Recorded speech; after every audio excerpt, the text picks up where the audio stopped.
Hi, friends, back again. So, this time I am going to be talking to you about the Bonefire Tarot. So, this is a deck that I was given by Schiffer to review for them when I was at Newt's. Now, here's the interesting thing this deck was published in 2016. So, yes, the deck's been around the block. I'm aware of the deck. And when it first came out, I didn't like it. I didn't like the artwork. And that's mostly all I had to go on was the artwork. I didn't like the artwork. And so I am excited, and that's why I called this Bonefire Tarot Second Chance. We'll see. I'm excited though because I have realized in my years of reading tarot that our tastes and our lives, continue to evolve. So, a deck that turned us off initially, a few years later, by learning more, reading more, growing more, things change. And next thing you know, the deck you didn't like is the deck you love, and you can't do without. It's another deck you can't do without. So I'm excited to see where this one is going to take me. So, of course, it still comes in this wonderful box. Love the sturdy boxes. And it's got the wonderful ribbon opening. Big book. And then inside, we have the cards in two separate. Still not a fan of boxes that have the cards in two separate things.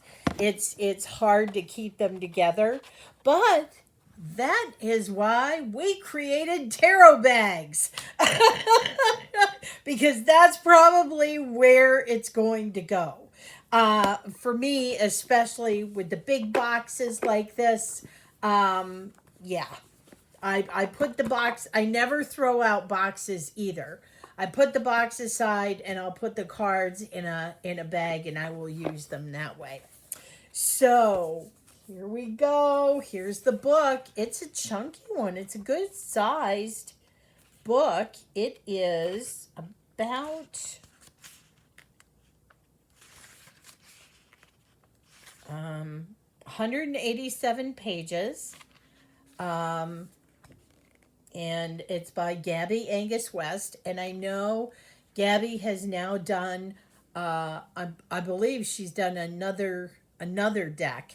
I should have looked that up before I came on to do this, but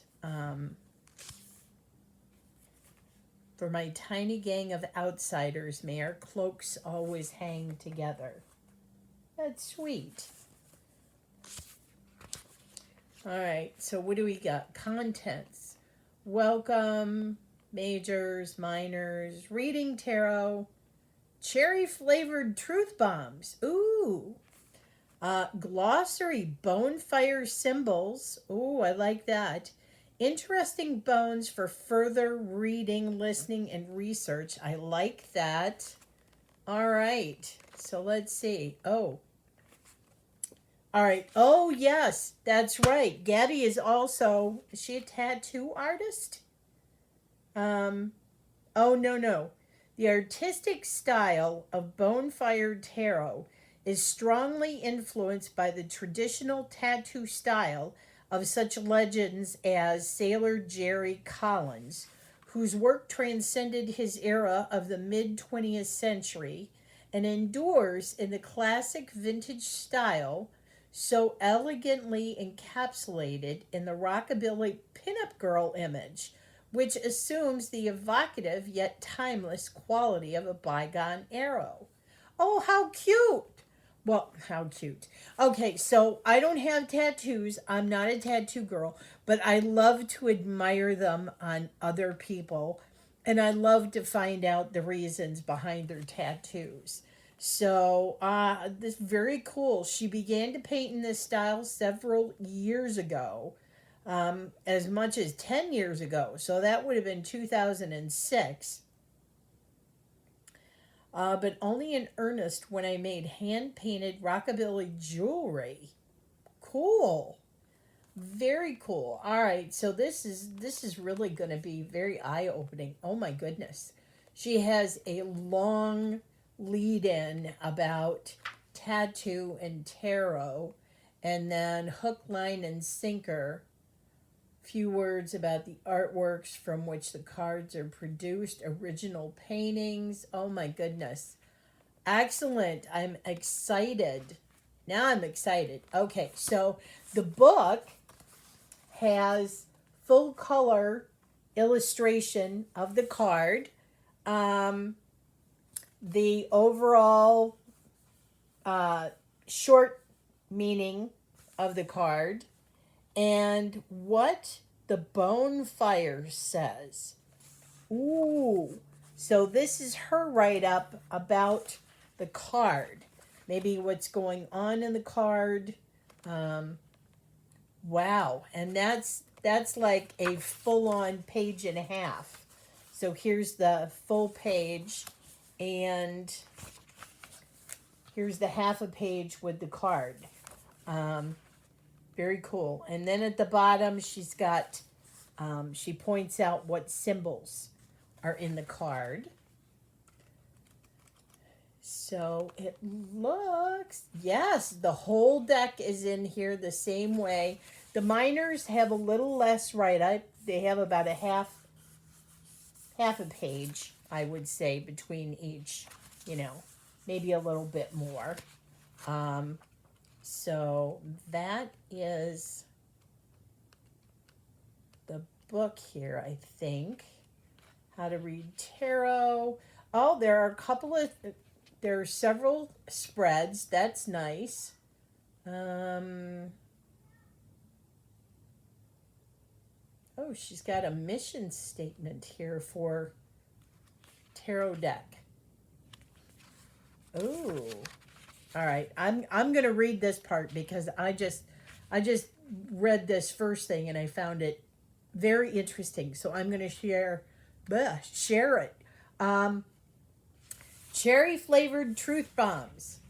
In the production of this book, I have been beholden to write upon subjects which are wont to be random and wafty.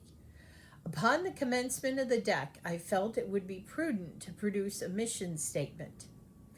Bonefire will be a tarot deck for people who do not feel they fit in with any new agey paradigm. They are faintly embarrassed by talk of fae and angel folk, but despite this aversion, find they are nonetheless drawn to tarot, though they are not that kind of person. They might buy the deck because they like the style of the art and it is an interesting curio to add to their lives. A talking point, a dalliance, a flirtation with something strange, the occult of which they are nervous and skeptical, but find irresistible. Well, I can certainly attest to finding tarot irresistible, and in my younger years, maybe getting a little embarrassed, and I don't think I fit with the new agey paradigm, so that is for sure. And then we have the glossary and the credits, and then all about Gabby. And great. I'm in love with the book already. I'm 10 minutes in and I haven't done anything but look at the book. So that should tell you something. I'm intrigued. I'm very intrigued. But let's get to these cards. If I can figure out a way to get them out of the box, which, okay, so it looks, let's see, we've got, all right, Ooh. Got a little out of order here. And that's the other thing about that two-part box thing is the cards slide together. Let's see. Hold on. I'm trying to put the cards back in order because they slid. All my swords slid together. 8, 10. All right. Okay. Hold on. hold that thought. I'm getting there. I figured it out. I figured out what happened. Oh my goodness. Too cute. Oh. Wait a minute. The 9 belongs. 7, 8, 9. Okay. There's that. And then I should have a 3, 2, and an ace there. And then, all right, I've got part of the cups.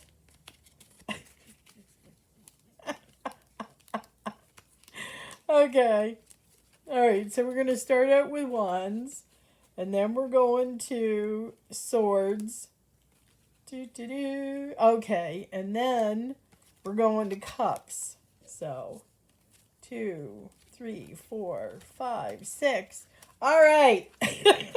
We got the gang back together. Oh, wow. Okay, so when the cards are all put together, this is a chunk. This is a chunk. This is a fat little deck. This is a fat little deck. Okay. Yeah, something else too about the two-part box separation is it's almost difficult to make the deck look cohesive because you can see where they've been split. I don't know if that's going to go away after I shuffle, but we'll see. They are laminated. Good cardstock, thick cardstock. That's why the deck is so chunky, is because the cardstock is really good. Bendy enough. I don't know about riffle shuffling, but we'll see. We'll see.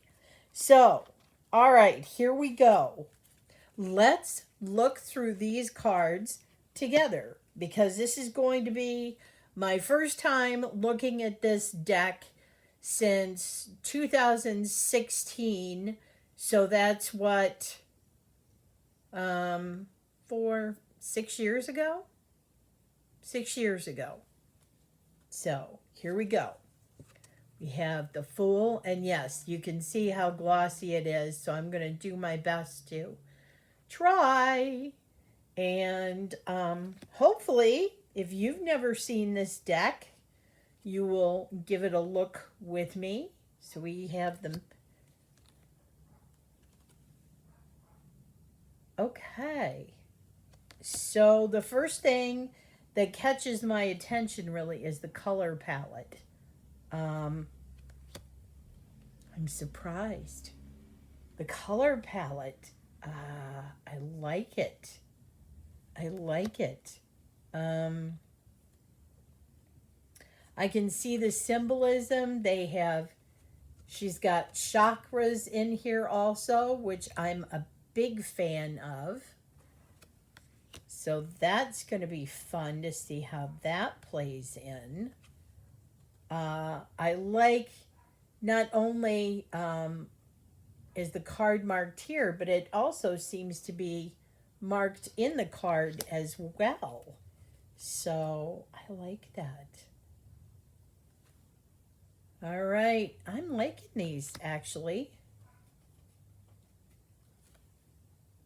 Lots of bright pinks and yellows and purples. Oh, this is a nice hermit card. Hermit card. Wow. Everybody's got their eyes closed. Oh, almost. Nope. Okay, so we got the Wheel of Fortune here. I said everybody's, because every card I looked at, but Justice has her eyes open, wide open. Interesting. All right. We have the Hanged Man.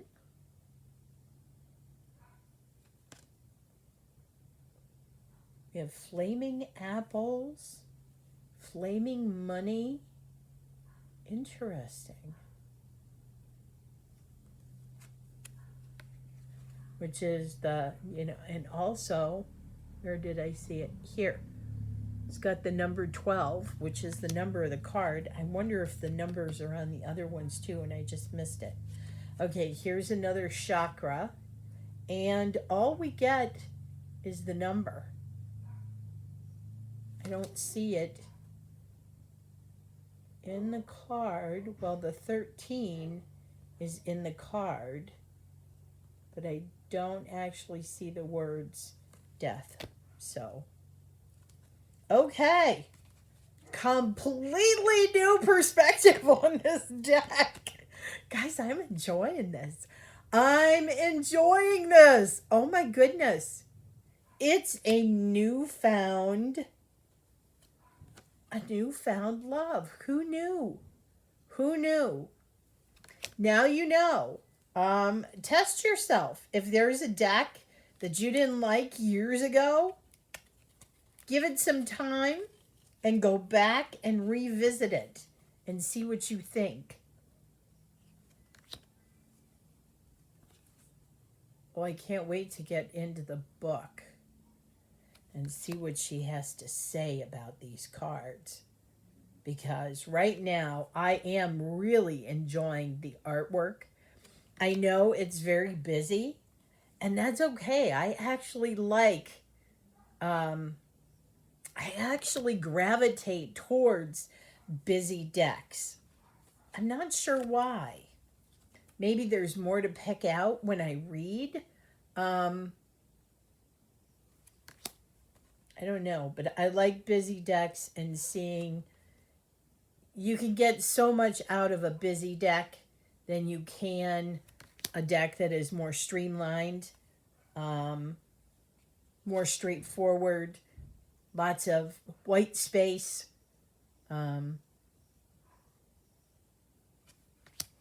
So, yeah. I'm liking it. I'm liking it. 2 of Wands. The 3.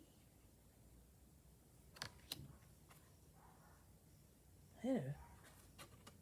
Everything's on fire with the Wands. It's all on fire. 5 of Wands.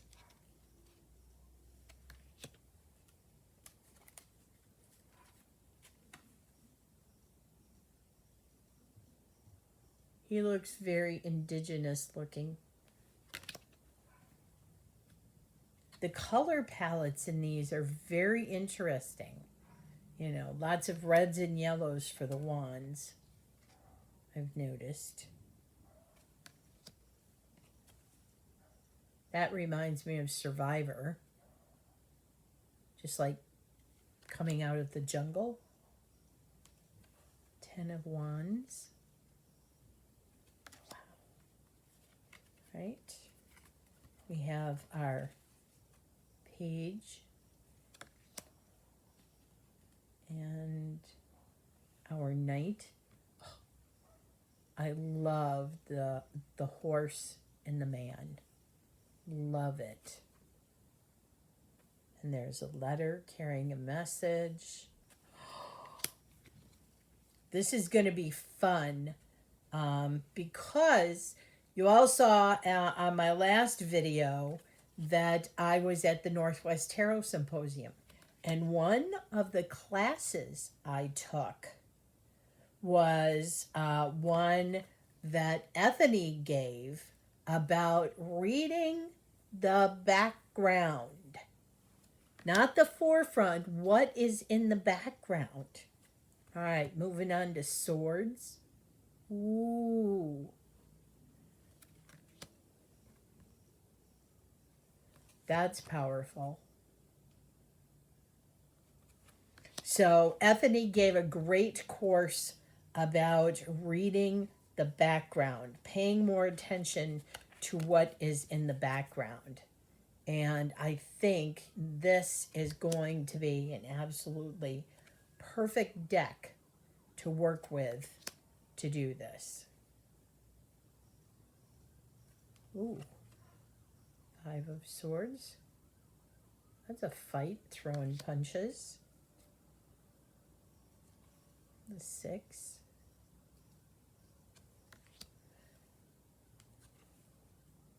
Wow.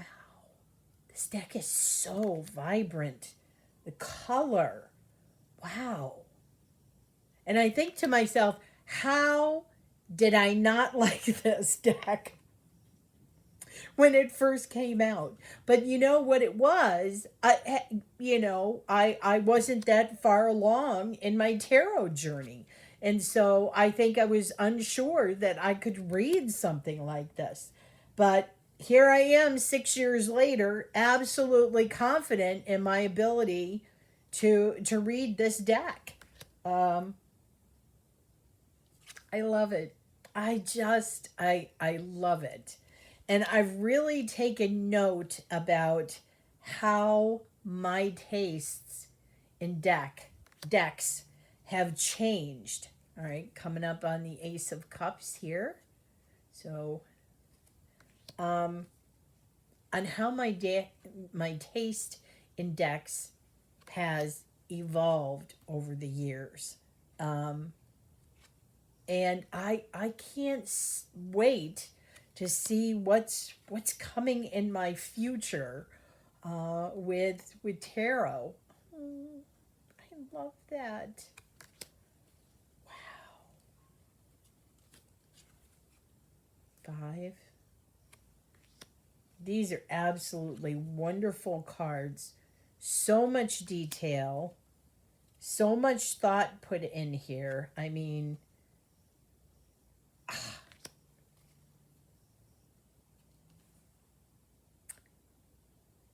I'm so excited for this. This is a wonderful deck.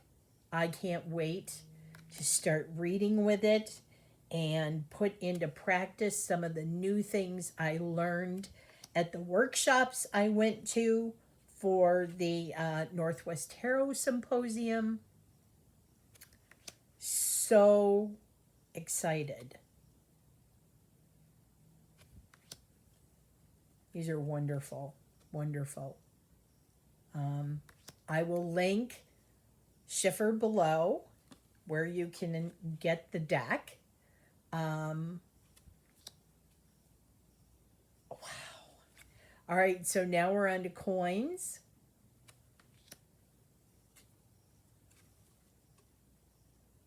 I could probably sit and spend, I bet you I could spend a full day on each card. Interesting. Wow. Five of coins. Oh.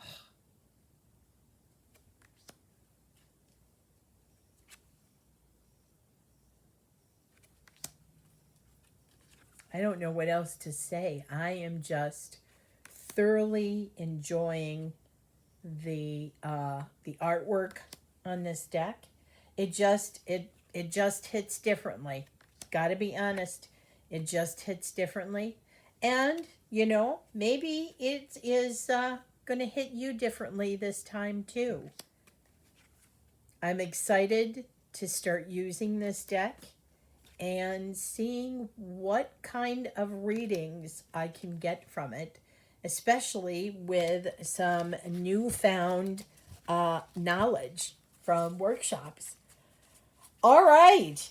I'm absolutely thrilled. I am over the moon. Thank you again, Schiffer. I hope you will trust me in the future with other decks because this was a fabulous choice. I'm excited to get tucked into the book and get to using this deck. Now, Schiffer has given me another deck, which I will be reviewing soon. But in the meantime, boy, my mouth is not working good today. In the meantime, I send you away with much love, and I will see you on the next one.